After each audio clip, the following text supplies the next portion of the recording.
hablado la semana pasada. ¿Sí? Pero sí, vamos a hacer un resumen de lo que hablamos la semana pasada. ¿Quién se acuerda de lo que hablamos? Que nos pueda comentar un poquito.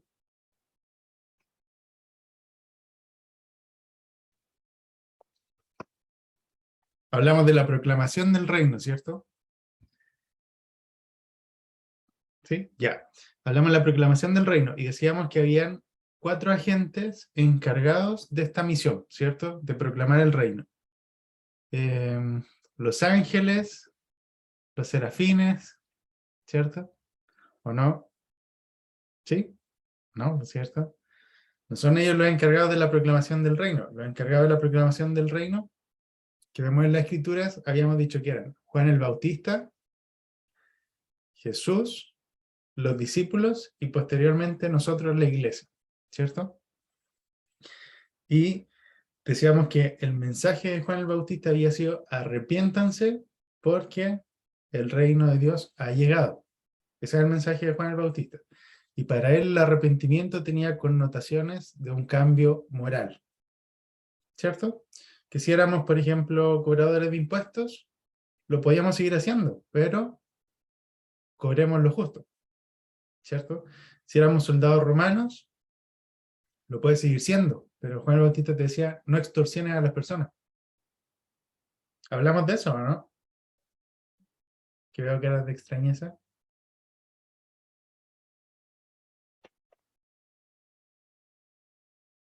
No veo a nadie, la verdad. ¿Sí? ¿Puede hablar?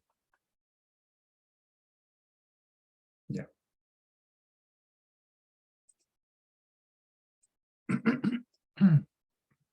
Ya. Ya, súper. Entonces, después veíamos que Jesús había tomado como la posta, digamos, en la proclamación del reino y estaba declarando el mismo mensaje que Juan el Bautista, ¿cierto? Arrepiéntanse porque el reino de Dios se ha acercado, el reino de los cielos, escribe Mateo. Y veíamos que en este caso era como un sentido de inmediatez. Ya no era así como Juan el Bautista le decía: arrepiéntanse porque el reino de Dios se ha acercado. No, yo no escucho a nadie, la verdad. Y Jesús decía: arrepiéntanse porque el reino de Dios se ha acercado, pero con un sentido de que ya está aquí, ¿cierto? Yo te escucho muy bien. Ya, súper, súper. Yo pensé que alguien estaba hablando. Eh, Después vimos que se le había dado autoridad a los discípulos, ¿cierto? Para hacer la proclamación del reino. Y finalmente a nosotros como iglesia.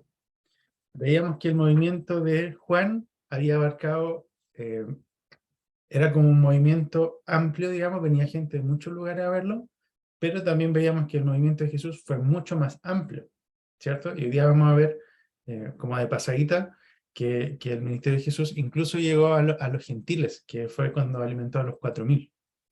Era un territorio gentil. Eh, ¿Qué otra cosa puedo decir de...? Ahí hablamos harto de los estoqueia, ¿cierto? De los espíritus elementales, que eran los que estaban como detrás de la filosofía humana, ¿cierto?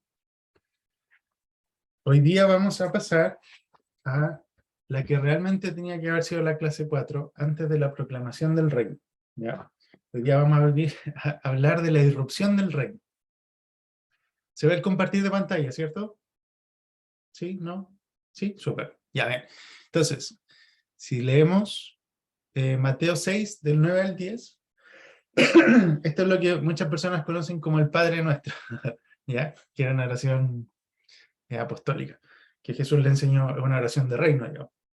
Esta es la oración que Jesús le enseñó a sus discípulos, y bueno, es parte de la oración, y dice: ustedes pues oren así: Padre nuestro que estás en los cielos, santificado sea tu nombre, venga tu reino, sea hecha tu voluntad, como en el cielo, así también en la tierra, ¿cierto?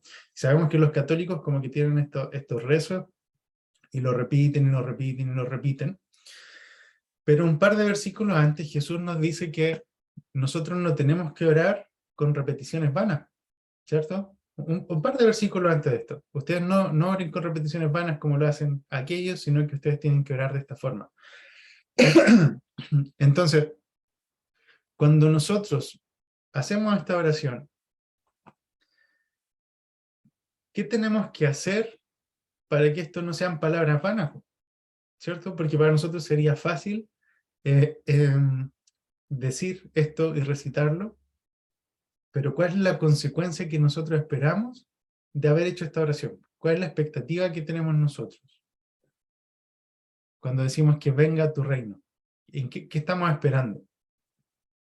Entonces lo que yo hice es que fui al diccionario y busqué qué significa para el diccionario cuando uno hace algo en vano, ¿ya? Y hacer algo en vano para el diccionario quiere decir que estamos haciendo algo inútilmente, sin logro ni efecto. Entonces, repetir oraciones en vano no tiene que ver con decir lo mismo y una y otra vez, porque tú puedes tener la misma oración y orarlo toda tu vida, ¿ya? Pero que sea en vano quiere decir que tú lo estás haciendo inútilmente. Y aquí yo pensaba en un ejemplo que alguien puso alguna vez, y es que la iglesia, es una anécdota nomás, pues ya puede ser una fábula, no sé.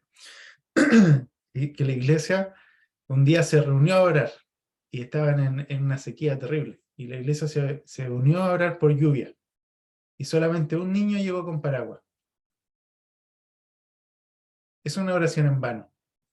Porque tú fuiste, te reuniste, invertiste tiempo, tus recursos, pagaste la micro, la benzina, lo que sea. Fuiste a una oración, te juntaste con todo tu hermano a orar por algo, pero realmente no tenías ninguna expectativa de que tu oración fuese respondida. Fuiste a orar por lluvia y no llevaste protección para la lluvia. ¿Sí o no? Tenemos reuniones de oración y de repente vamos sin ninguna expectativa. Entonces, ¿qué es lo que nosotros esperamos que pase cuando oramos que venga tu reino? Hoy día nos vamos a adentrar un poquito. Pero sí, desde ya dejarlos como con esta incomodidad, po. Cuando oramos, ¿qué esperamos de nuestra oración? Ahora, en las sesiones anteriores, si ustedes se acuerdan voy a correr esto un poquito para que no me estorbe.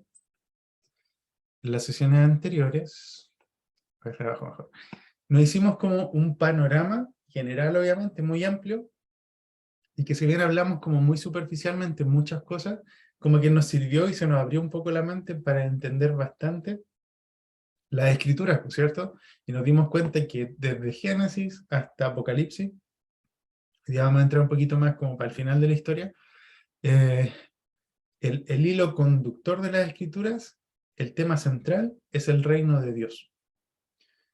Y todas las historias que hay entre medio son un comentario al respecto, ¿ya? Entonces, ¿para qué nos sirve hacernos como todo este preámbulo antes de empezar a hablar de la irrupción del reino? Porque nos permite ponernos, en primer lugar, en los zapatos de los contemporáneos de Jesús. Y también nos permite entender eh, cómo Jesús se veía a sí mismo y por qué decía, por ejemplo, ahora, ya cuando nosotros vemos que Jesús dice que Él es el Hijo del Hombre, ya no solamente pensamos en que es Dios que se hizo hombre, pensamos al tiro en Daniel 2, Daniel 7, ¿cierto? Que es un título para el Mesías. Cuando Jesús le dice, yo soy, está haciendo una referencia a algo que ya vimos también, que es el Éxodo, ¿cierto? Cuando Dios se revela a Moisés en el monte. Y también nos permite entender cuáles son las expectativas que él tenía que cumplir. Por tiempo no nos pudimos adentrar mucho en Isaías, pero sí hablamos, por ejemplo, harto de Daniel, ¿cierto? Y de qué expectativas tiene que cumplir el Mesías. De la sesión de hoy día, espero, porque ayer sí se logró, espero que podamos empezar a entender por qué muchas verdades de la Escritura están como en tensión, ¿ya? Por ejemplo, ¿fuimos predestinados o tenemos libre albedrío? ¿Somos salvos o seremos salvos? ¿O estamos siendo salvos? ¿Todos se tienen que sanar o nadie se tiene que sanar en la actualidad? ¿Ya? Hay muchas preguntas que se van a ir respondiendo en la medida que entendemos el misterio del reino. Si ustedes son parte de una iglesia viña, probablemente todo esto ya es materia pasada. La santificación también ahí genera conflicto. Somos santos, estamos siendo santos, seremos santos. ¿Qué pasa con la santidad? Ahora, de lo que estuvimos adentrándonos un poquito en el Antiguo Testamento y los que están en la clase anterior, que me imagino que habla de lo mismo que las profecías acerca del Mesías, eh, nos damos cuenta de que se generaba en el Antiguo Testamento una expectativa muy grande respecto al Mesías, respecto al reino de Dios, ¿cierto? Eh, ¿Por qué? Porque los profetas nos pintaban este cuadro como de algo glorioso y nos hacían ver al futuro, pero trayéndonos recuerdos del pasado. ¿Se acuerdan que yo les decía eso? Entonces, cuando la expectativa que se generaba, muchos de ellos era como que vamos a volver a nuestra era dorada del gobierno de Moisés, de David y de Salomón. Y también nos dimos cuenta en lo que estudiamos esto, que cada irrupción del reino de Dios traía consigo confrontación, ¿cierto? ¿Se acuerdan? La primera que vimos, Dios peleaba la batalla en lo invisible y después en lo visible, en el Éxodo, ¿cierto?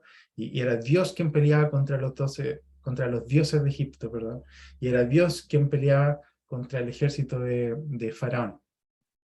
Después vimos que cuando el pueblo pidió un rey aquí en la tierra, porque no querían que Dios, le tenían miedo, no querían que Dios reinara sobre ellos, eh, este Dios empezó a gobernar en el cielo, Yahvé, pero también empezó a gobernar en la tierra, pero esta vez a través de un representante humano, ¿cierto? Eh, y también vemos que aquí en estas irrupciones también hay confrontación, pues, y vimos todo según de Samuel 7 y 8 como David iba a pelear, pero la victoria se las daba el Señor, ¿cierto? Constantemente, cuando hay una irrupción del reino de Dios, hay confrontación. También vimos que la expectativa que generaban estos profetas respecto al día del Señor era como el día de máxima revelación de Dios a la humanidad, ¿cierto?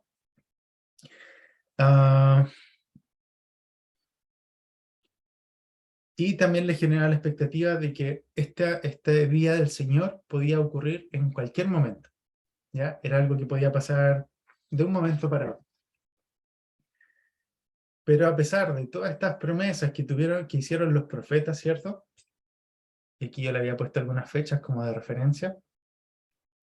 Tenemos un punto de la historia en que hubo silencio.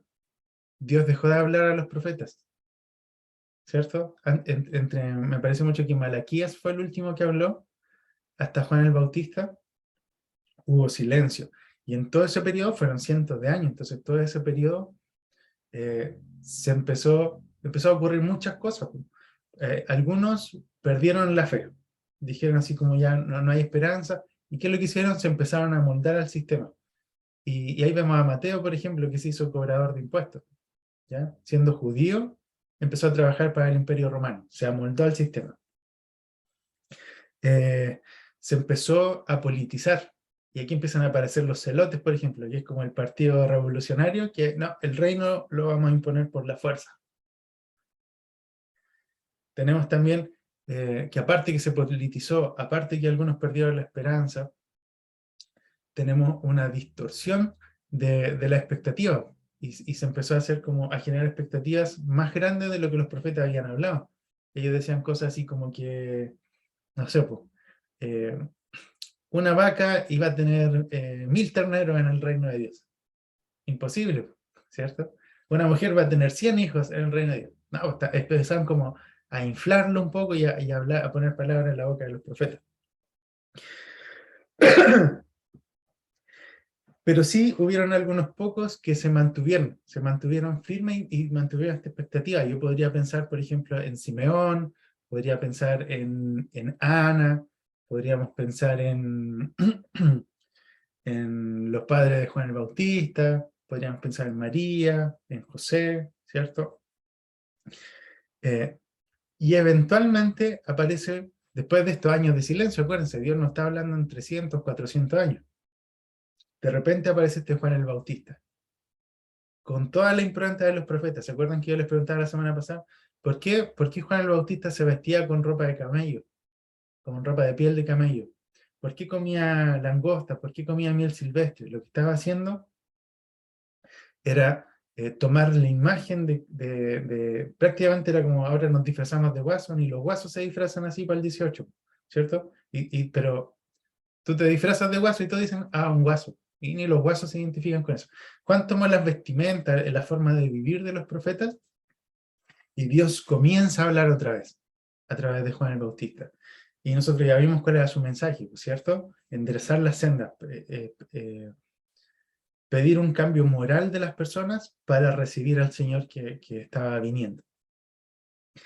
Entonces estas palabras de Juan el Bautista nos empiezan a hacer un eco en las palabras de los profetas del Antiguo Testamento, ¿cierto? Él estaba anunciando juicio sobre las personas, arrepiéntanse porque si no, él les decía como, el hacha ya está afilada, está puesto en las raíces. El que no dé fruto, caput, al horno de fuego, ¿cierto? Entonces, todas estas palabras de juicio, los mensajes de esperanza, porque también estaba anunciando la venida del reino, empezaban a sus contemporáneos a hacerlos pensar en los profetas antiguos, ¿cierto? Y por eso es que tanta gente se acercaba y venía a escucharlo, porque obviamente era Dios hablando una vez más después de cientos de años. Ahora, mientras Juan anunciaba este mensaje de cambio moral, ¿cierto? De arrepentimiento, de bautícense como una señal de arrepentimiento, de este cambio de mente, decíamos, de la metanoia, aparece Jesús, ¿cierto? Y toma la batuta. Y por eso en este momento Juan el Bautista les dice a sus seguidores, es momento que yo mengüe para que Él crezca, ¿cierto? Muchas veces a nosotros nos dicen en la iglesia, no, tenemos que menguar para que Jesús crezca. Mi interpretación de la Escritura es otra. Mi interpretación es que nosotros tenemos que ejercer tanta influencia en la vida humana como sea posible para llevar el Evangelio a esas áreas de influencia, ¿ya? Esto de menguar para que Jesús crezca es para Juan el Bautista. Su ministerio de preparar el camino termina cuando llega aquel a quien le preparaba el camino. Es Juan el que tiene que menguar, no nosotros. Obviamente nosotros tenemos que morir a nosotros mismos, todo eso es verdad, pero el hecho de menguar es para Juan el Bautista. Jesús aparece, recibe la unción prometida para el Mesías, ¿cierto? Y aquí, hoy día vamos a hablar un poco, y lo vamos a escuchar varias veces, el que tenga oídos para oír, que oiga, ¿cierto? Jesús lo menciona muchas veces a lo largo de su ministerio. Y recuerden, en el momento en que Jesús se bautiza, por eso es importante que lean Mateo y Marcos, para que sepamos de qué estamos hablando. Cuando Jesús se bautiza, Dios habló desde el cielo, ¿cierto? ¿Y qué les dijo? Confirmó que Jesús era el Hijo de Dios, ¿cierto? Y algunos escucharon la voz de Dios y escucharon las palabras de Dios, pero otros escucharon un trueno,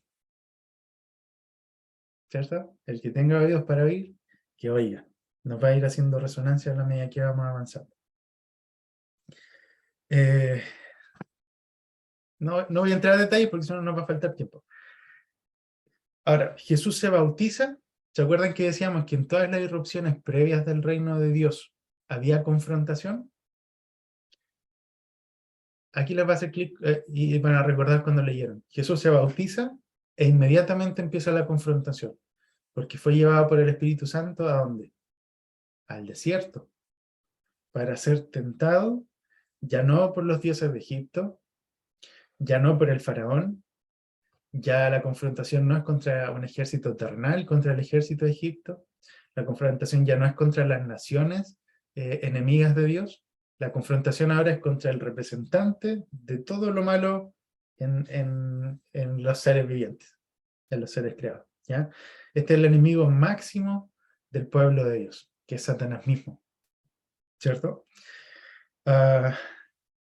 Y en Lucas 4 nos dice que después de haberlo confrontado, Jesús volvió victorioso en el poder del Espíritu Santo, ¿cierto? Entonces aquí recordamos lo que yo le decía en la segunda o tercera sesión. Cada vez que pensamos en la irrupción del reino de Dios, lo primero que tenemos que pensar en conquista, en batalla, en victoria, en conflicto, ¿cierto? Siempre que está el reino de Dios avanzando, hay conflicto, hay roce. Es como que está atravesando algo que se le opone. Y Jesús empieza a proclamar, sale empoderado por el Espíritu Santo, ¿cierto? Y empieza a proclamar el mismo mensaje de Juan el Bautista. El tiempo llegó, el reino de Dios se ha acercado. Ahora, yo les pedí que leyeran Marcos, les salió un gallito, les pedí que leyeran Marcos porque Marcos nos muestra un panorama bien dramático, en un sentido positivo obviamente, pero bien dramático acerca de el ministerio de Jesús. En el sentido dramático en que todo es como rápido, ¿ya? Todo pasa rápido para Marcos. Y podemos tomar como tres, digamos, ideas principales que nos transmite Marcos a través del Evangelio de Marcos. La primera es que nos da un sentido de inmediatez. La irrupción del reino de Dios, todo pasa rápido, todo es ahora, todo fue para ayer. La segunda idea que nos comparte Marcos es la autoridad del reino de Dios a través de Jesús. Y la tercera idea que nos comparte es que en el mensaje de Jesús acerca del reino de Dios hay un sentido de misterio. Y hoy día vamos a profundizar un poco en ese misterio. ¿De qué estamos hablando cuando hablamos del misterio del reino? Entonces, primero, el sentido de inmediatez. Solo en el primer capítulo yo tomé ejemplos, ¿ya? Solo del primer capítulo de Marcos. Y se van a dar cuenta que Marcos era muy acelerado. Para Marcos, pareciera ser que todo pasó al mismo día. Todo pasó al mismo día. Primero nos dice que Jesús se bautizó y fue llevado al desierto inmediatamente. Después dice que llamó a Simón y a Andrés y ellos lo siguieron inmediatamente. Voy a desconectar mi internet, pero... Después nos dice que fue a una sinagoga a enseñar y que una persona o un demonio se empezó a manifestar, pero Jesús lo expulsó inmediatamente. Después que salió de la sinagoga, Jesús casi como que cruzó al frente y fue a la casa de Pedro a sanar a la suegra de Pedro, ¿cierto? Y el detalle ahí, paréntesis, porque más adelante no va a hacer sentido, Jesús reprendió a la fiebre. Así la sanó, reprendiendo a la fiebre. Después dice que, Marcos nos dice que esa misma tarde que el demonio se manifestó y lo liberó inmediatamente, que después cruzó a sanar a la suegra de Pedro, dice que esa misma tarde las multitudes vinieron a Jesús para ser sanadas. Esa misma tarde. Pasó todo eso en el mismo día. Y dice que después de ese evento, dice que muy temprano en la mañana, imagínate, quizás hasta qué hora se quedó Jesús sanando a multitudes. Y después nos dice que muy temprano en la mañana salió a las villas a proclamar el Evangelio del Reino. Y al final nos dice que cuando el leproso se acercó a Jesús pidiendo misericordia, Jesús lo limpió inmediatamente, ¿ya? Todo eso pasó solo en el primer capítulo de Marcos. Me sigue leyendo los capítulos que siguen, ¿ya? Para Marcos todo es pasó todo la misma semana. Jesús no tuvo 3 años de ministerio, tuvo 7 días, ¿ya? Entonces, aquí nos damos cuenta que en el relato de Marcos hay como un sentido de urgencia. Hay un sentido de urgencia. Está pasando esto otro. El reino de Dios está invadiendo, pero así como todo es rápido. Es una aparición brusca, dramática, es repentino. Nadie se lo esperaba. En segundo lugar, tenemos que Marcos nos relata acerca de la autoridad del reino de Dios que estaba depositada en Jesús, ¿ya? Y cuando uno piensa, y se acuerdan aquí los profetas, por ejemplo, Ezequiel, Jeremías, le decían al pueblo, oye, enderecemos nuestro camino porque nos estamos apartando mucho de Dios, no estamos cumpliendo nuestra parte del pacto, nuestra parte del contrato, y debido a eso vamos a tener que pagar las consecuencias de nuestro propio, por ser malhechores, digamos, vamos a tener que pagar las consecuencias por eso. Entonces, enderecemos nuestro camino, y el pueblo no le hacía caso, era un pueblo rebelde. Pero cuando Jesús llamaba a sus discípulos, ellos dejaban todo y lo seguían, ¿cierto? Aquí ya empezamos a ver cierta autoridad de Dios sobre Jesús para llamar a las personas al arrepentimiento, a cambiar sus vidas, a dejarlo todo, y las personas lo dejaban de un momento para otro. Ah, otro ejemplo de la autoridad de Jesús es cuando él enseñaba en las sinagogas. ¿Se acuerdan cuando leímos Isaías 61, la versión de Lucas? Veíamos que al final la gente estaba asombrada, quedaban con la boca abierta, ¿cierto? Porque Jesús enseñaba como uno que tuviera autoridad, ¿cierto? Ahora, ah, en el mismo Marcos y en todos los evangelios en realidad sinópticos lo van a encontrar, así que no les voy a dar citas, pero esto a ustedes les va a resonar con lo que ya leyeron en Mateo y Marcos. Jesús tenía autoridad sobre los demonios. Y recién vimos un ejemplo, el de la sinagoga, ¿cierto? Se manifiesta y Jesús lo echó fuera, inmediatamente. Ah, el hijo de este hombre, el que se tiraba al suelo y lo tiraba al fuego y al agua, porque el demonio lo quería matar, ¿cierto? Jesús, los discípulos no fueron capaces de echarlo, pero Jesús lo echó fuera inmediatamente. Ah, y todos lo reconocían. Ahora, esta es una señal mesiánica, porque para la cultura hebrea, el Mesías tendría autoridad sobre los espíritus inmundos. Segundo, Jesús tiene autoridad sobre la enfermedad, ¿cierto? De hecho, las escrituras nos dicen que venían multitudes para ser sanadas y liberadas, ¿cierto? Y en ninguna parte de la escritura nos dice que Jesús fracasó en su intento por sanarlo. En el peor de los casos nos dice que hizo pocos milagros, porque había poca fe. Pero en ninguna parte nos dice que no fue capaz de sanar a alguien, por ejemplo. Ah, y se acuerdan que a los demonios les daba órdenes para expulsarlos, sal fuera. Nos dice que los reprendía. Y reprender a un demonio no quiere decir te reprendo, quiere decir te reto, es retarlo. Es como que te sale, tú vas llegando a tu casa y te sale un perro bravo a ladrarte. Tú no le dices te reprendo, tú le dices sale, vaya perro, ¿cierto? Y ahí a lo mejor le tiran un garabato. Ah, el segundo, Jesús tiene autoridad sobre la enfermedad y también, no en todos los casos, pero al menos en el de la suegra de Pedro, reprendió a la enfermedad. Muy similar a lo que hacía con los demonios, ¿cierto? Tercero, Jesús tiene autoridad para perdonar pecados. Y esto queda muy claro cuando se encuentra con el paralítico. Y los fariseos, los escribas le dicen, ¿con qué autoridad tú perdonas pecados? Y Jesús le dice, para mí sería fácil decirlo y que fuesen palabras al aire, ¿cierto? Pero le dice, sana al paralítico y le dice, tus pecados son perdonados. O sea, ¿qué es más fácil decir, sanar a alguien o decir palabras vanas? El hecho de que yo te puedo sanar es la demostración de que también tengo autoridad para perdonar pecados.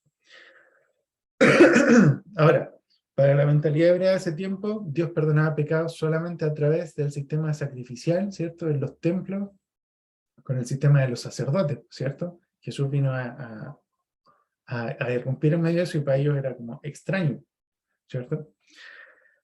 Cuarto, Jesús tiene autoridad sobre la naturaleza.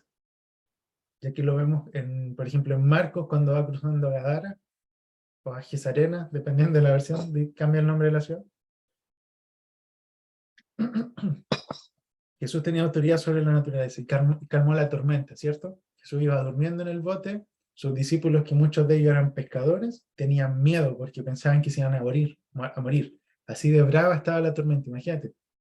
Tú vas a tu trabajo todos los días, pero un día te encuentras con una tormenta tan terrible que a ti te da miedo transitar por el lugar que va siempre a tu trabajo, ¿cierto? Y Jesús, que siendo carpintero, iba durmiendo. ¿Qué es lo que hace? Se levanta, los reta porque tenían poca fe, reprende al mar, reprende la tormenta y se calma. ¿Se dan cuenta que hay un patrón? Pareciera ser que hubiera un patrón más o menos común. Reprende a los demonios, reprende la enfermedad, reprende la naturaleza en este caso, ¿cierto?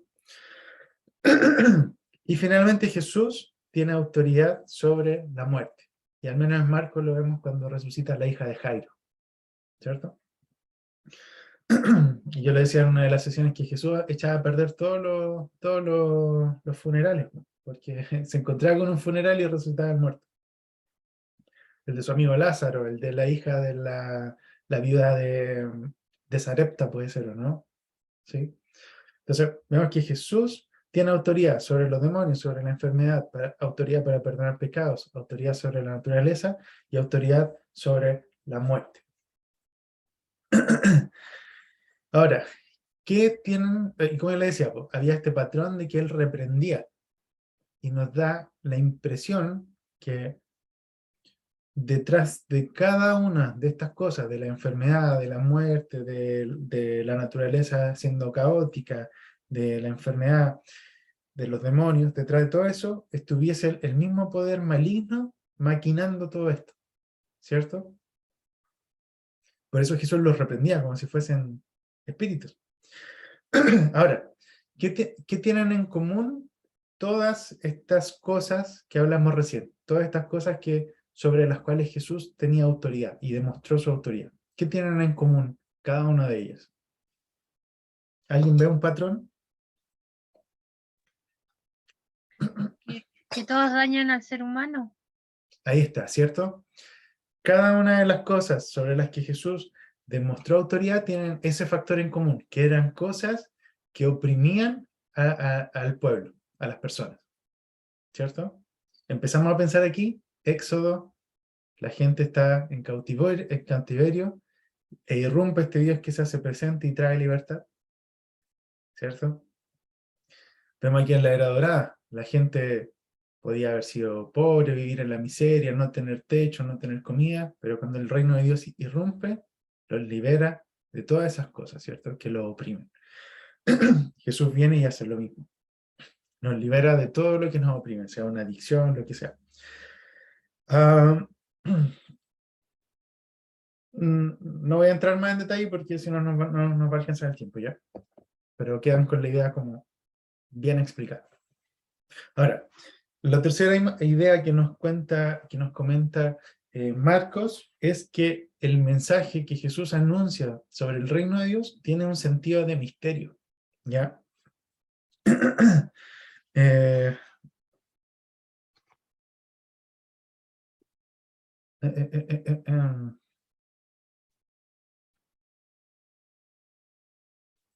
que no quiero entrar a hablar cosas de más en este momento.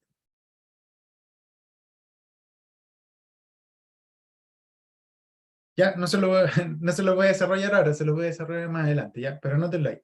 El mensaje de Jesús tiene un sentido de misterio. Después vamos a profundizar. Ahora, Marcos, y los evangelios sinópticos en general, nos cuentan, les voy a presentar primero dos visiones, pero en realidad son cuatro. Después voy a profundizar las cuatro, pero les voy a mencionar dos primero, ¿ya? Una más en profundidad y la otra un poquito más superficial. La primera idea... Son cuatro, ¿qué? Disculpe. Visiones. Visiones o dimensiones, como lo quieran ver. Ahí lo vamos a adentrar, si no lo anoten todavía, no es necesario. La primera imagen que nosotros vemos aquí, ¿cierto? Con la encarnación y el mensaje de Juan y de Jesús, ¿cierto? Es que el reino de Dios se ha acercado. El reino de Dios está aquí. Esa es una de las dimensiones que nos enseña Jesús. El reino de Dios está aquí. Ahora, con todas estas confrontaciones que vimos y con la autoridad que Jesús demostró sobre la muerte, sobre la enfermedad, sobre los demonios, sobre la naturaleza para perdonar pecados, la gente lógicamente se tiene que empezar a preguntar, ¿quién es este? ¿Cierto? Incluso los discípulos dicen, ya lo estaban siguiendo y dicen, oye, ¿y quién es este? Que incluso sobre la naturaleza tiene autoridad. ¿Cierto? ¿Quién es ese hombre? Y la gente también se empieza a preguntar, probablemente, me imagino yo, ¿qué está pasando? ¿Cierto? Porque que aparezca un tipo a sanar personas, que aparezca un tipo a resucitar muertos, sería raro incluso en nuestro tiempo, ¿cierto? Súper raro, pero incluso con los avances de la tecnología. Cuando vemos el mensaje, o sea, el ministerio de Jesús, nosotros nos podemos dar cuenta que algo está pasando y que cada acción que él realiza empieza a ser un cumplimiento de las profecías que habían sido dichas acerca del Mesías, ¿cierto? ¿Se acuerdan cuando Dios alimentaba a Israel en el desierto con el maná? Sí, ¿cierto? Nosotros vemos en el Nuevo Testamento que Jesús también alimentaba a las multitudes, ¿cierto? Y también vamos a leer un pasaje y nos vamos a dar cuenta que el desierto empieza a ser un lugar de descanso mesiánico. Se los voy a leer. Y aquí hay profecías que se cumplieron, pero no las voy a leer porque nos vamos a demorar mucho.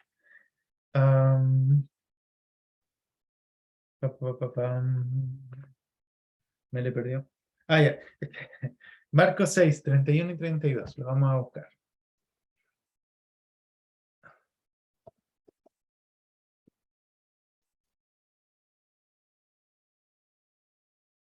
Dice, Él les dijo, ¿quién? Jesús. Vengan ustedes aparte a un lugar desierto y descansen un poco. Jesús le está hablando a sus discípulos. Porque eran muchos los que iban y venían, la gente que venía a ser ministrada por ellos, ¿cierto? Y ni siquiera tenían la oportunidad para comer. ¿Y qué hicieron Jesús con los discípulos? Se fueron solos en una barca a un lugar desierto. Entonces empezamos a ver que el desierto, de cierta prisma, empieza a ser un lugar de descanso mesiánico. El Mesías los lleva al desierto para descansar.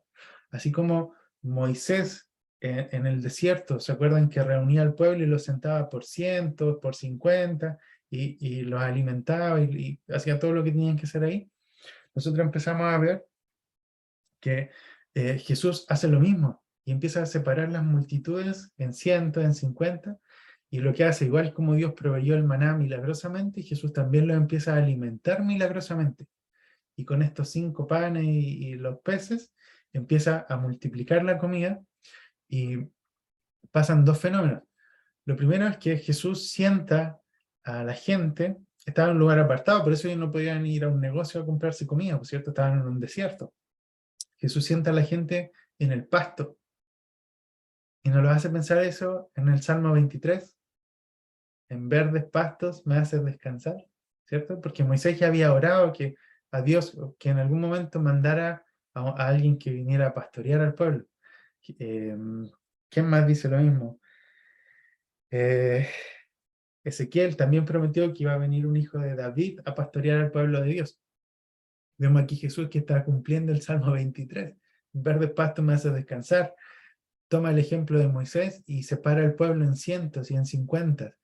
Toma el ejemplo de Dios mismo y multiplica la comida para el pueblo. Y además de eso, nos muestra otra imagen del reino de Dios, que es la abundancia. ¿Recuerdan que a partir de estos pocos panes y pocos peces, cuántas canastas sobraron? Cada discípulo quedó con una canasta llena en la mano, ¿cierto? Este fue un evento mesiánico que fue seguido por otra demostración de autoridad sobre la naturaleza. Porque después de que pasara eso, Jesús tomó a sus discípulos y les dice, crucemos hasta el otro lado, ¿cierto? Pero les dice, váyanse ustedes primero y yo los voy a alcanzar. Entonces los discípulos se suben al barco, tratan de cruzar y de repente tormenta. Y Jesús aparece caminando en la tormenta. Y ellos se asustaron, ¿cierto? ¿Recuerdan de esto, de esta historia? Ellos se asustaron porque pensaban que era un fantasma. Estaban súper asustados. Y Jesús le dice, no se asusten, soy yo. Se subió a la barca con ellos y se calmó de la tormenta, ¿cierto? Entonces aquí, esta demostración de autoridad sobre la tormenta es incluso más dramática que la anterior porque se añade un factor nuevo, que es que Jesús podía incluso caminar sobre las aguas. Y eso nos hace pensar en un salmo que dice, ¿quién se mueve por las aguas? ¿Cierto? Vemos en Jesús que hay cumplimiento de las escrituras. Vamos a leer Marcos 6, del 50 al 62. Al 52, perdón. Se lo voy a poner acá. Aquí yo estoy usando esta Reina Valera actualizada, pero ustedes pueden usar cualquier versión, pues debería decir algo muy parecido. Porque todos lo vieron y se turbaron, pero enseguida habló con ellos y les dijo, tengan ánimo, yo soy. Un título que nos hace pensar en él, yo soy, ¿cierto? En el monte Sinaí, la revelación de Dios. No teman.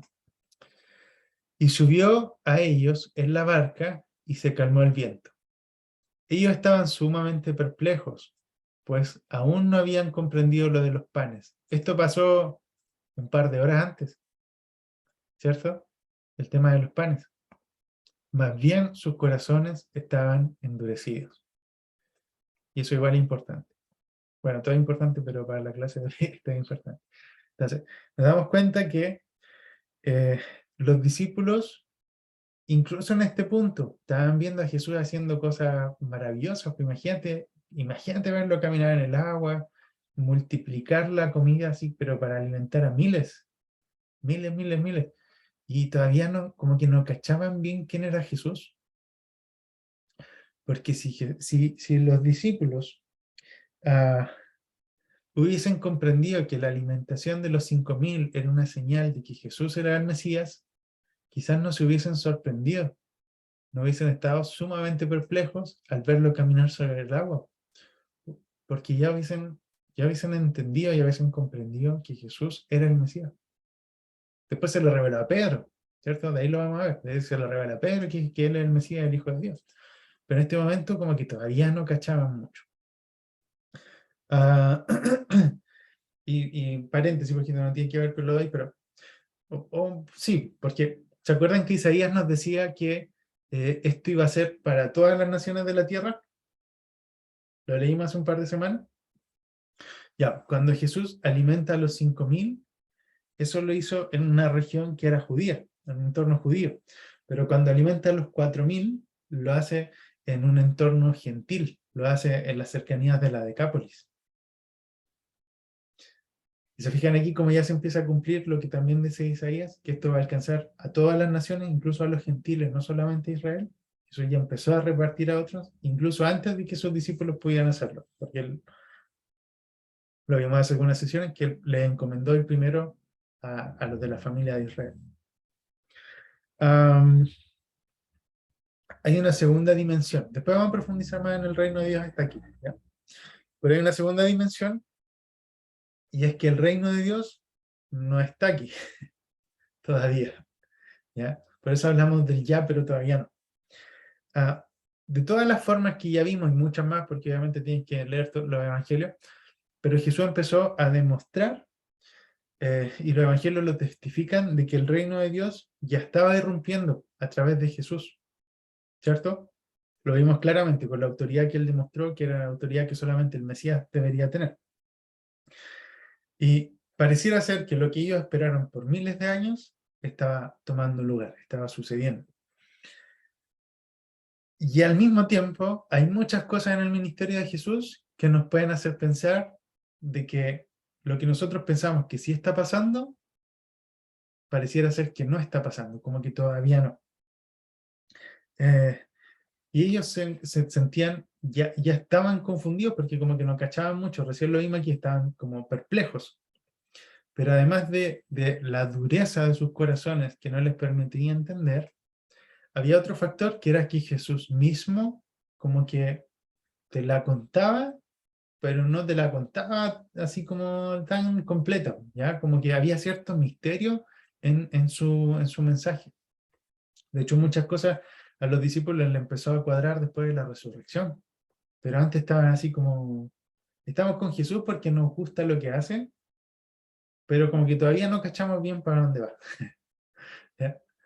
Ah, y daba la impresión, al menos por lo que uno puede leer, que hasta los demonios parecía ser que sabían un poco más que los discípulos.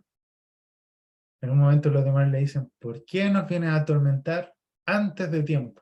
O sea, ellos ya sabían que algo iba a pasar, pero ellos miraban a su alrededor y decían, pero este todavía no es el tiempo, porque no te veo irrumpir con tu, que no te veo venir con... Entonces, como que algo más parecía ser que sabían los demonios. Vamos a leer Marcos 8. Seguimos avanzando en Marcos. Y aquí nos va a quedar un poquito más claro.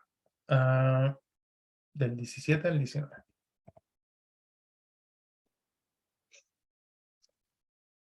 Como Jesús lo entendió, les dijo, ¿por qué discuten? ¿Porque no tienen pan? ¿Todavía acaso no entienden ni comprenden? Aquí se vuelve a repetir esta frase. ¿Acaso tienen endurecido su corazón? Y aquí va lo que le decían antes, el tener ojos para ver y oídos para oír. Teniendo ojos, no ven. Teniendo oídos, no oyen. ¿No se acuerdan cuando yo partí los 5 panes entre los 5.000? ¿Cuántas canastas llenas de pedazos recogieron? Y ellos le respondieron 12. ¿Cierto? Entonces, parte del por qué ellos no entendían era porque sus corazones estaban endurecidos, según nos cuenta Marcos, ¿cierto? Pero también está el sentido de misterio. Lo vamos a ver en Marcos 1, mira.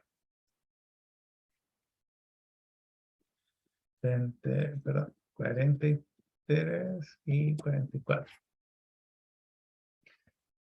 Enseguida lo despidió después de amonestarlo y le dijo, mira, esto está hablando Jesús, mira, no le digas a nadie, mas ve, muéstrate al sacerdote y ofrece lo que mandó Moisés en cuanto a tu purificación para testimonio de ellos. Jesús acaba de sanar a un leproso y le prohíbe al leproso que le cuente a la gente que fue sanado por Jesús. Jesús. Hay una irrupción del reino, hay una confrontación y una demostración de autoridad sobre la enfermedad. Jesús, Marcos nos dice que Jesús lo sanó inmediatamente, ¿cierto? Pero le dice, no le digas a nadie, ¿cierto? Jesús la tira, pero como que la esconde todavía hasta este momento de la historia. Veamos qué nos dice el 4:11.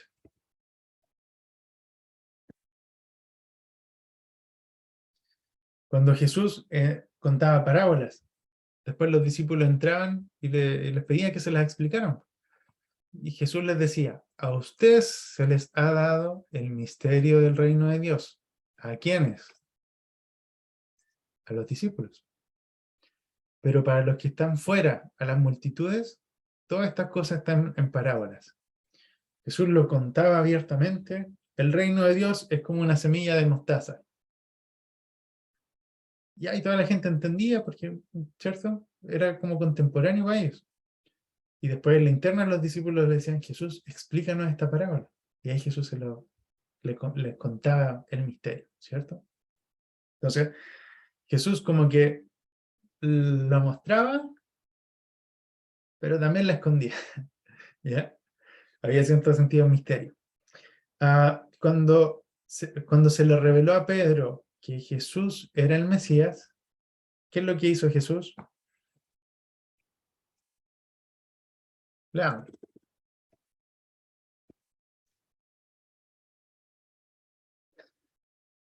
Esta fue la prohibición de Jesús.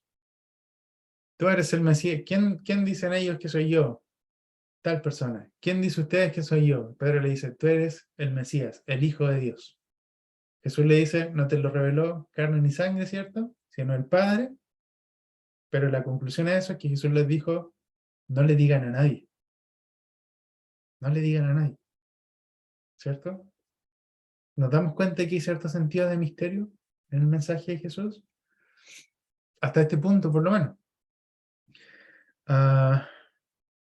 Veamos del 9, del 2 al 3. Esta es la historia de la transfiguración, ¿ya?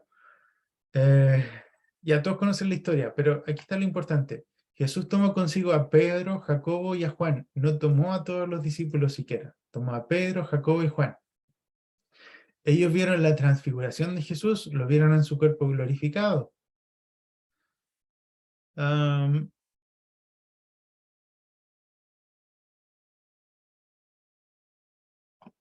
En el 9 está lo importante. Mientras descendían ellos del monte, ya pasó todo lo de la glorificación, de que los discípulos le dijeron, le vamos a hacer una choza, ¿cierto? Jesús le dijo, no, no, no, no. Jesús les ordenó que no contaran a nadie lo que habían visto. Jesús mostró su cuerpo glorificado, lo vieron 3 discípulos, que son los que estaban al comienzo, ¿cierto? Pedro, Juan y Jacobo. Y cuando ellos, imagínate, pues como que tú tengas así una revelación de Dios, ¿y qué es lo que quieres hacer? Le quieres contar a todo el mundo, vais saltando en una pata. Y Jesús les ordenó, ni siquiera fue una sugerencia, les ordenó que no contaran a nadie lo que habían visto, sino cuando el Hijo del Hombre resucitara entre los muertos. Y ellos guardaron la palabra entre sí, discutiendo qué significaría aquello de resucitar entre los muertos. O sea, hasta aquí, que ya habían incluso visto la gloria de Dios mismo, como que todavía no cachaban bien para dónde iba la cosa. Ah,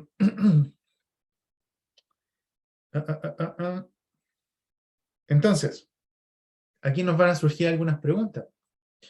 ¿Por qué el Mesías eligió esconderse a sí mismo? Hay otra que no lo tengo anotado, pero que me la recordé. ¿Se acuerdan que en un momento eh, el pueblo empieza a aclamar a Jesús como rey?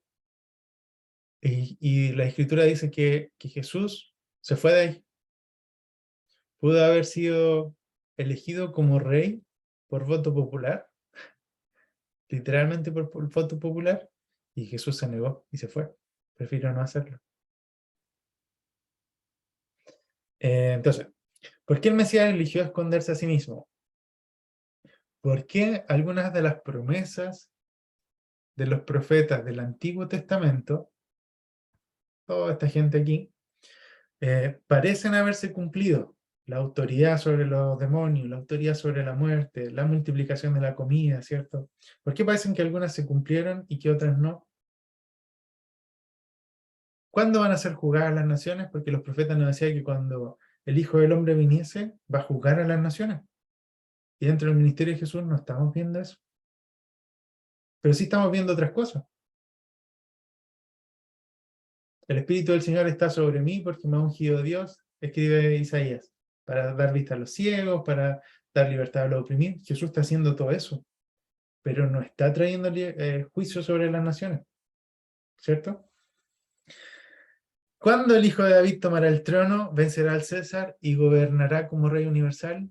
Jesús está haciendo cosas, pero siguen bajo la opresión del Imperio Romano. Están pasando cosas, pero no todas las cosas. ¿Se dan cuenta de ese detalle? En Juan 6:15 está, mira. Es lo que yo les decía de que iba a ganar por voto popular.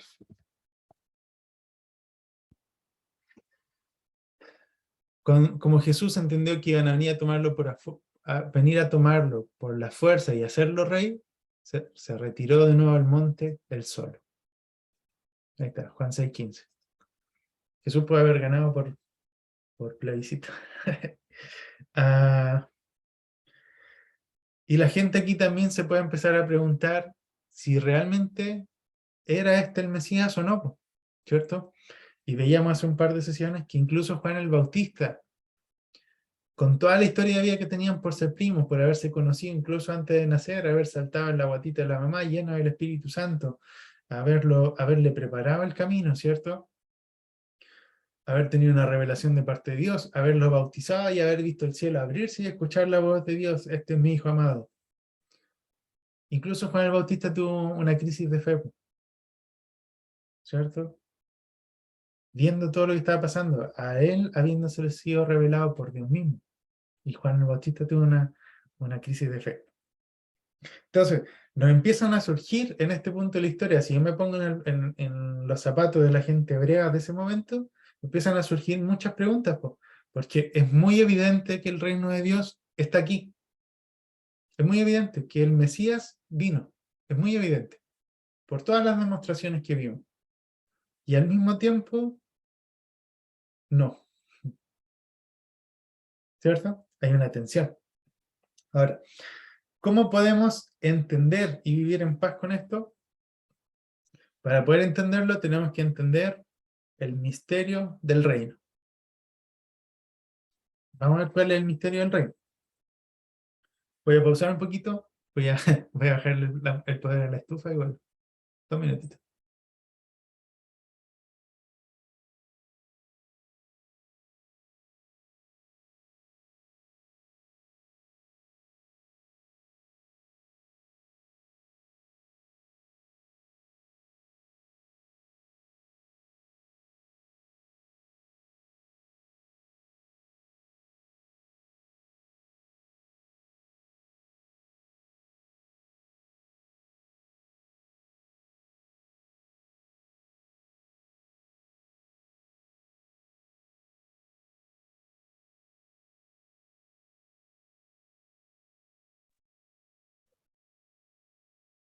Y ahora sí. Ahora sí, ahora sí. Ya. Entonces, ¿se acuerdan de un alcance que hicimos delante de que Jesús decía mucho así como, el que tenga oídas para oír, que oiga? Es casi como lo que nos decía Ruperto, el que entendió, entendió, ¿cierto? Si la agarraste, bien. Ah, y vimos también que usualmente las enseñanzas de Jesús estaban como envueltas en una capa de misterio, ¿cierto? Como que tú te lo contaba, pero como que no lo podías entender completamente. Ah, y lo leímos hace un poquito rato atrás, pues le decía a sus discípulos, a ustedes se les ha concedido entender los misterios del reino, pero no para los otros.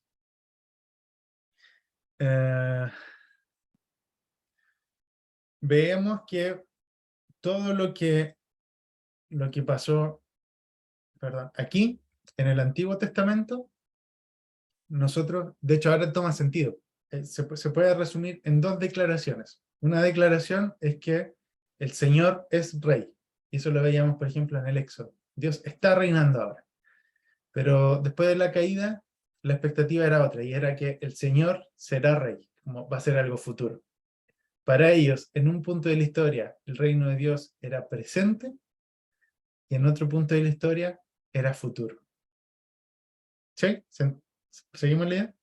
Ahora, en el Nuevo Testamento, y aquí les debía haber hecho un gráfico para que se entendiera mejor, pues no se me ocurrió. En el Nuevo Testamento, aquí, entre la encarnación y la parousia, hay 4 realidades que son aparentemente opuestas, pero que conviven en armonía. ¿Ya? Y les voy a dar un ejemplo. Dios es 3, pero Dios es 1. ¿Cierto? Desde la perspectiva humana, eso no es posible, ¿cierto? Pero nosotros nos enseñaron desde chiquititos, así que nosotros lo asumimos como verdadero, ¿cierto? Pero 3 no es 1, uno lo sabe, pero nosotros lo asumimos como real. ¿Ya?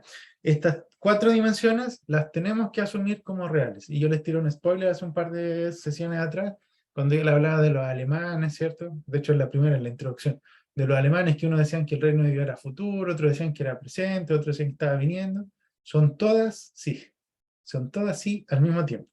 Entonces, las 4 realidades que nos presenta el Nuevo Testamento respecto al reino de Dios, ya hicimos un spoiler de 2, ¿cierto? Uno es que el reino de Dios está aquí, el reino de Dios es presente, el reino de Dios ha llegado. Esa es la primera declaración, el reino de Dios ya está aquí. La segunda es que el reino de Dios es futuro, el reino de Dios eventualmente vendrá. La tercera declaración es que el reino de Dios está viniendo. Después lo vamos a profundizar, ya, pero estas son las declaraciones. La 1, el reino de Dios vendrá, o sea, el futuro. La 2, el reino de Dios ya ha llegado, es presente. La tercera es que el reino de Dios está viniendo. Y la cuarta, no la van a entender ahora, pero con los ejemplos sí se va a entender. El reino de Dios está retrasado o está retardado. Ah, entonces aquí, para la gente que no conoce la teología del reino, ustedes sí, porque ya llevamos 5 sesiones, les puede surgir la pregunta, pues, ¿cómo es que 2 realidades que parecen ser contradictorias pueden ocurrir al mismo tiempo? Les devuelvo el ejemplo. ¿Cómo un Dios que es 3 puede ser 1? ¿Cómo un evento que es presente también puede ser futuro al mismo tiempo? ¿Y cómo puede ser retrasado? ¿Y cómo puede ser que está viniendo? Todo eso al mismo tiempo. Entonces, para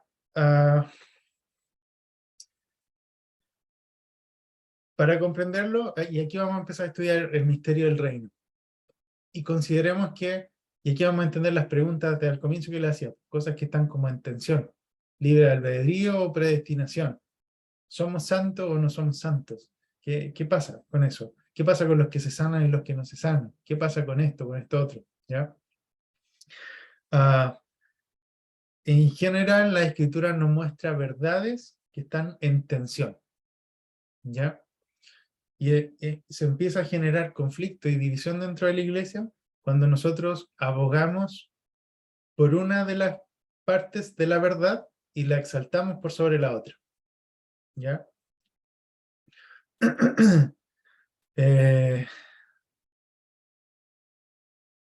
Hablar en lenguas es una demostración de la llenura del Espíritu Santo.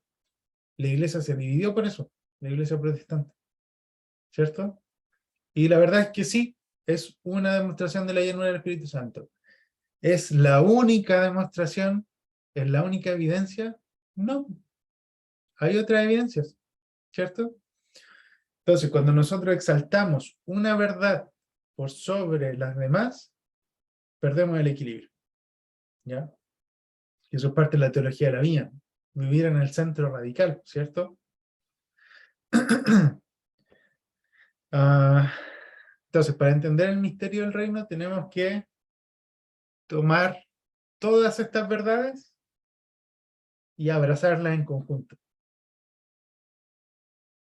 sin darle prioridad a una más que a la otra. Vamos a la primera declaración, que era que el reino de Dios es futuro, el reino de Dios vendrá. Y aquí vamos a entrar con ejemplos, ¿ya?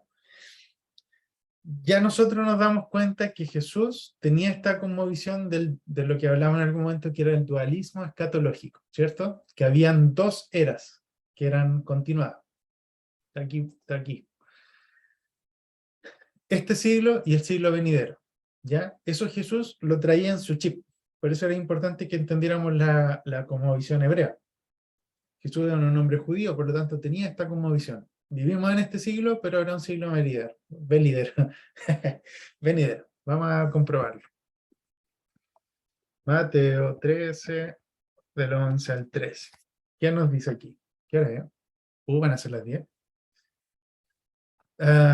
Y él respondiendo, ¿quién? Jesús. No, me equivoqué.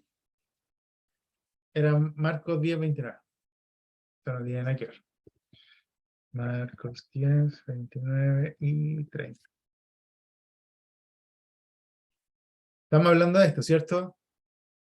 Dos eras que se continúan. Jesús les dijo, de cierto les digo que no hay nadie que haya dejado casa o hermanos o hermanas o madre o padre o hijos o campos por causa de mí y el evangelio, que no reciba 100 veces más ahora en este tiempo casas, hermanos, hermanas, madres, hijos y campos con persecuciones, y en la edad venidera la vida eterna. ¿Se dan cuenta que era importante que viéramos esto primero? ¿Qué es lo que pensaba la mentalidad judía? Porque Jesús tenía eso incorporado. Ahora, en este tiempo, pasa esto. Y en la edad venidera pasan cosas también, ¿cierto? Esto es parte de la cosmovisión de Jesús. Y al igual que Daniel, Jesús tenía una cosmovisión escatológica acerca de la venida del Hijo del Hombre. O sea que tenía que ver con que la venida del Hijo del Hombre iba a ser al final de los tiempos, ¿cierto? Por eso es que hablamos de que Jesús, con la encarnación, hizo una inauguración escatológica, o sea, le puso inicio al fin, con la encarnación, ¿cierto? Ahora ya me empieza a hacer un poco de sentido.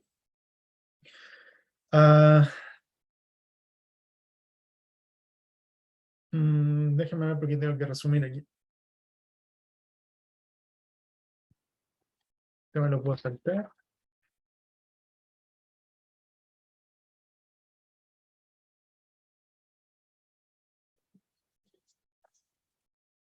No, no me lo puedo saltar tampoco.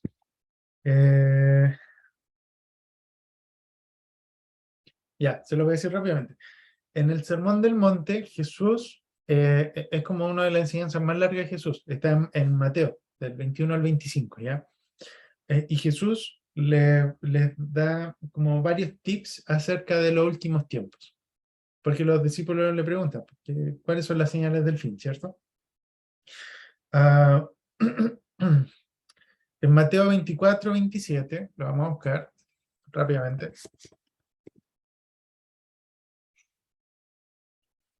Nos dice, porque así como el relámpago sale del oriente y se muestra hasta el occidente, así será la venida del Hijo del Hombre. Hijo de hombre, Daniel, ¿cierto? Entonces, ¿qué nos está diciendo aquí? Que la venida del Hijo del Hombre, aquí puede que haya gente que inconscientemente tiene una teología dispensacionalista porque han visto las películas de Java atrás y todo eso, ¿cierto? Pero la venida de Jesús bueno, es escatológica y es visible, ¿cierto? Como un relámpago que sale de oriente a occidente. Eh, El Hijo del Hombre vendrá entre las nubes y reunirá a los suyos. Está el mismo Mateo 24, un poquito más adelante.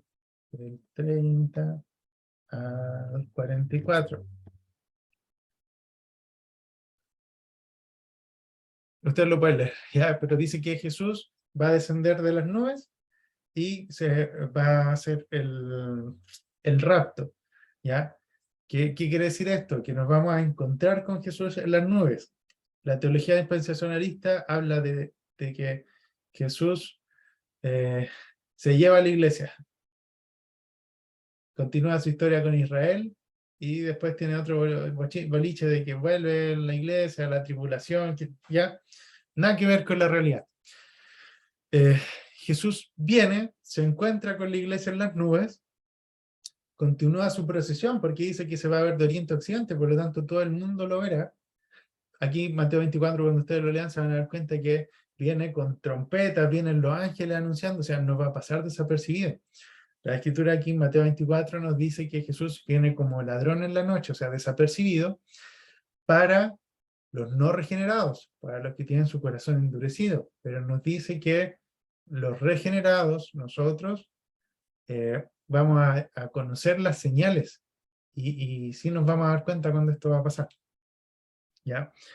Entonces el Hijo del Hombre vendrá entre las nubes y reunirá a los suyos. Los fieles son advertidos para estar listos en todo momento. Sigan leyendo Mateo 24 y 25. Jesús les explicó que los no regenerados serán tomados por sorpresa, pero que los creyentes conocerán las señales de los tiempos. Mateo 24 también. Y estarán listos para compartir el glorioso destino del Hijo del Hombre. Veamos esto que poca gente lo sabe, así que lo vamos a leer. Lucas 22, 29, 30. Yo pues, ¿quién? Jesús. Yo pues dispongo para ustedes un reino, como mi Padre lo dispuso para mí, para que coman y beban en mi mesa, en mi reino, y se sienten sobre tronos a juzgar a las 12 tribus de Israel. Y también vamos a juzgar a los ángeles, dice en otra parte. Entonces, Jesús dispondrá un reino para los creyentes, ¿ya? Esta idea de comer y beber en la mesa de su reino nos hace pensar un poco, ¿se acuerdan en esa imagen que veíamos a través de Salomón sobre el reino de Dios? Que se veía como una fiesta, ¿cierto? Porque cada uno tenía comida y bebida y eran muy felices. Nos daba esta impresión de que el reino de Dios era una fiesta. Lucas lo sigue hablando aquí, Jesús lo dice. Y después eso se concreta, digamos, en Apocalipsis, en las bodas del Cordero, que también es una fiesta. Vean cómo son las bodas judías, vean The Chosen, cuando las bodas de Canaán, ¿cierto? Están todos felices, Jesús está bailando con los discípulos, ¿cierto? Y se sienten sobre las 12 tribus a jugar, se sienten en trono a jugar sobre las 12 tribus. Y hay algo igual importante en Mateo 25, 31 y 32. El juicio de las naciones, cuando el Hijo del Hombre venga en gloria y todos los ángeles con él, entonces se sentará sobre el trono de su gloria y todas las naciones serán reunidas delante de él y separará a los unos de los otros, como cuando el pastor separa la oveja de los cabritos. Lo que hace el Hijo del Hombre es sentarse en el trono a juzgar. Buenos para allá, malos para acá. ¿Cierto? En Mateo, Marco y Lucas nos dice que nos siguen hablando de la reunión de los santos cuando venga el Hijo del Hombre, y sigue hablando también del juicio de las naciones, ¿cierto? Todo eso son eventos escatológicos, son eventos futuros. Entonces esta dimensión del reino de Dios es futura, ¿cierto? Y Apocalipsis sigue un patrón similar. Nos dice en Apocalipsis 6, del 15 al 17, no nos vamos a entrar con tiempo, pero nos dice que cuando viene el Cordero, los reyes del mundo le van a pedir a las montañas que les caigan encima con tal de no sufrir el juicio de la ira del Cordero. ¿Cierto? Jesús, el Cordero Jesús, el Cordero de Dios, el Hijo del Hombre, el Yo Soy, tiene que venir escatológicamente como rey a juzgar buenos y malos, y darle su castigo y su recompensa a los buenos y a los malos, como consecuencia de su juicio, que es un juicio justo.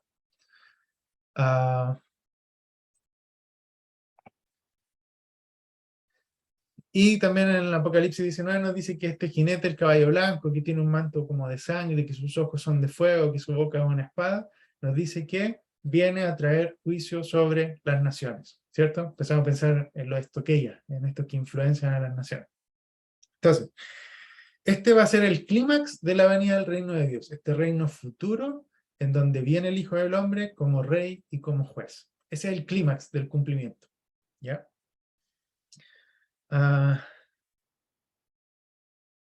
Jesús, todos los que vivieron en Israel, que escucharon las profecías, y los apóstoles, creyeron en una futura, final y dramática intervención de Dios. Lo estamos viendo aquí, no tan en profundidad por el tiempo, pero nos damos cuenta que todo esto tiene que pasar, pero va a ser drástico. Drástico, drástico. Segunda dimensión es que el reino de Dios, nos quedan 7 minutos, además que alcanzado, que el reino de Dios ya ha llegado, ¿cierto? Casi en igual proporción a como el Nuevo Testamento nos cuenta de que el reino de Dios es un evento que es futuro, también nos dice que el reino de Dios es un evento que ya ha llegado, ¿ya? Que la presencia de Jesús, que la presencia del reino de Dios es el cumplimiento de las profecías del Antiguo Testamento. Me voy a adelantar cosas. Y aquí está, Lucas 17, 20 al 21. Entonces, en esta primera imagen, el Nuevo Testamento nos dice que el reino de Dios es escatológico, es final, es futuro, va a ser drástico y va a poner fin al mundo. En esta nueva imagen que nos muestra el Nuevo Testamento, en palabras de Jesús, y cuando los fariseos le preguntaban acerca de cuándo habría de venir el reino de Dios, esa es la pregunta. ¿Cuándo ha de venir? Pregunta. Le respondió diciendo, el reino de Dios no vendrá con advertencia. No dirán, miren, aquí está o allí está. ¿Por qué? Porque el reino de Dios está en medio de ustedes. ¿Cuándo ha de venir? Ya está aquí. Primera dimensión que nos muestra el Nuevo Testamento. El reino de Dios es futuro, es escatológico, es final, es dramático, viene con juicio sobre las naciones. Segunda imagen que nos muestra el Nuevo Testamento es que el reino de Dios ya está aquí. Entonces, para los judíos, el solo hecho de pensar de que el reino de Dios podría irrumpir dramáticamente era inesperado. Por eso como que no entendían bien qué estaba pasando con Jesús, porque para ellos era algo que iba a ser futuro, que iba a ser drástico, dramático, el cielo se iba a romper y iban a salir los ángeles, ¿cierto? Entonces que se empiezan a cumplir las profecías, como que no les calzaba ahí. Y como yo les decía, pues, esta irrupción repentina del reino de Dios fue muy resentida especialmente por el mundo espiritual, por los demonios particularmente. ¿Se acuerdan que Isaías profetizó, Isaías 61, que el Mesías iba a traer libertad a los cautivos? Y eso tuvo un complemento inmediato po, en la liberación de Israel del exilio en Babilonia, ¿cierto? Fueron liberados. Pero también esa profecía es cumplida en el ministerio de Jesús, porque Jesús andaba, se encontraba con un endemoniado que se manifestaba, e inmediatamente Jesús lo liberaba, ¿cierto? Jesús invadió violentamente el dominio del hombre fuerte y tomó posesiones de sus bienes. Ahora, ¿qué nos decía ese texto? Que no lo vamos a alcanzar a leer, que si tú quieres robarle la casa y los bienes al hombre fuerte, primero lo tienes que atar, ¿cierto? ¿Qué nos dice Apocalipsis? Que la bestia será atada por 1000 años para que no engañe a los escogidos, ¿cierto? A los que han creído en el mensaje. Entonces aquí Jesús ya está invadiendo la casa del hombre fuerte porque le está quitando a las personas que estaban poseídos por sus demonios, ¿cierto? Entonces parecía ser que ya estamos viviendo el tiempo en que Satanás o el dragón, en este caso nos muestra Juan, está atado. No está atado para no actuar, está atado para no engañar a los escogidos. Ahí discuten con Pastoral sobre escatología. Entonces, la expulsión de demonios es una señal de la presencia del reino de Dios. Eso lo vimos en Mateo 12:28 y en Lucas 11:20. Si por el dedo de Dios echo fuera demonios, entonces el reino de Dios ha llegado. Está en medio de ustedes. Los demonios, en Mateo 8:29, lo leímos en la sesión pasada, los demonios gritaban confundidos porque lo que Jesús estaba haciendo estaba ocurriendo antes de tiempo.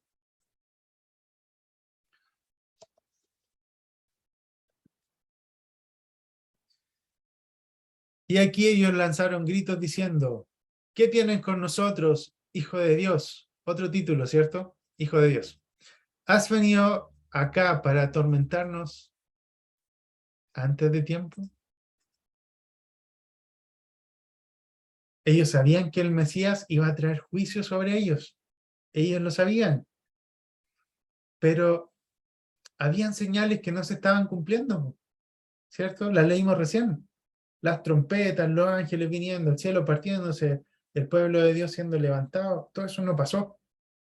Va a pasar después. Nosotros lo sabemos, pero ellos no lo sabían. Ellos estaban confundidos, no sabían para dónde iba la micro. Veamos Mateo 11, del 11 al 15. Vamos a tener la hora 2 minutos. De cierto les digo que no se ha levantado entre los nacidos de mujer ningún otro mayor que Juan el Bautista. Sin embargo, pero el más pequeño en el reino de los cielos es mayor que él. Desde los días de Juan el Bautista hasta ahora, el reino de los cielos sufre violencia y los violentos se apoderan de él. ¿Por qué? Porque todos los profetas y la ley profetizaron hasta Juan. Nos está dando marcas de tiempo, ¿cierto? Los profetas y la ley hablaron hasta Juan. Y desde los días de Juan es otra marca de tiempo, ¿cierto? Este es el periodo para ustedes del rey. Los profetas y la ley hablaron hasta Juan. Y desde Juan en adelante, ¿qué es lo que pasa? No está en esta versión. Lo vamos a leer en otra. Porque todos los profetas de la ley profetizaron hasta Juan. Y si lo quieren recibir, él es el Elías que ha de venir. ¿Por qué? Porque Isaías nos decía que antes de la venida del Hijo del Hombre, del Mesías, tenía que venir Elías a preparar el camino. Y aquí nos repite esta frasecita. El que tiene oídos, oiga. El que entendió, entendió.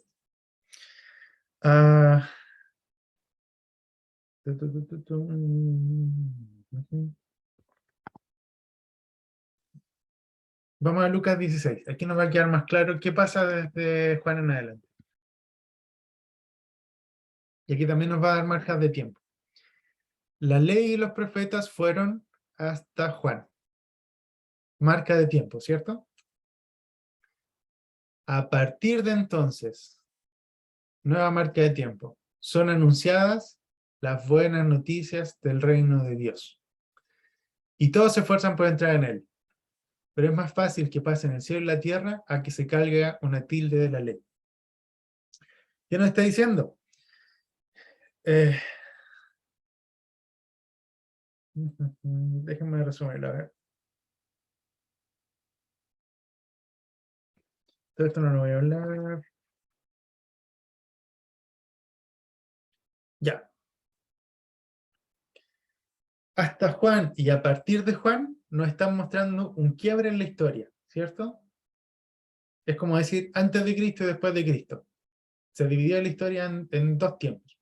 Ahora, la historia del reino también tiene su línea cronológica, ¿cierto? ¿Dónde lo tengo? Y aquí está. Antes de Juan el Bautista teníamos una revelación, ¿cierto? La ley y los profetas, ¿qué nos decían? El Señor es rey, el Señor será rey. Y nos tiraban expectativas, ¿cierto? Va a pasar esto otro, nos hacían mirar hacia atrás para que nos pudiéramos imaginar el futuro, pero desde Juan el Bautista en adelante ya no se anuncia el que va a venir el reino, el que va a venir el Mesías.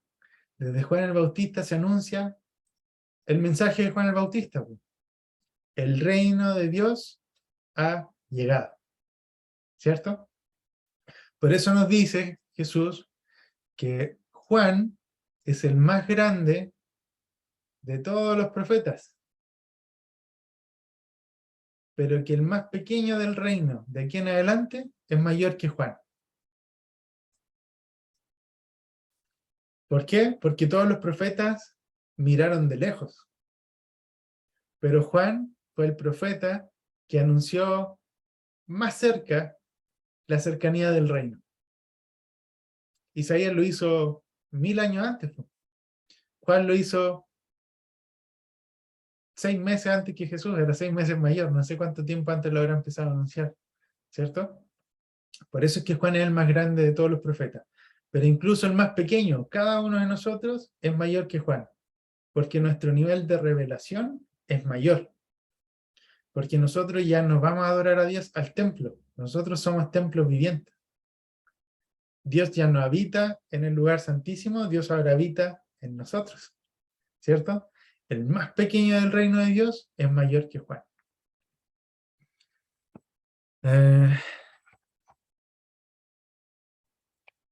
Ya, y lo vamos a terminar ahí porque ya son las 10, pero nos quedaron 2 dimensiones del misterio del reino de Dios.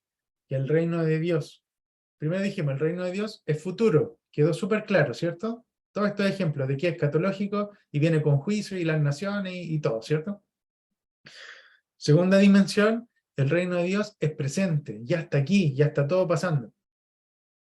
La tercera dimensión, que vamos a ver la sesión que sigue, acuérdenme así, es que el reino de Dios está viniendo y que el reino de Dios está retrasado. ¿Ya? Eso, parece que Pastoral se fue porque tenía que hacer, así que voy a dejar de compartir. Y... Sí, a esta hora estaban operando a Cecilia ah, de la vesícula. Entonces yo creo que esa es la razón.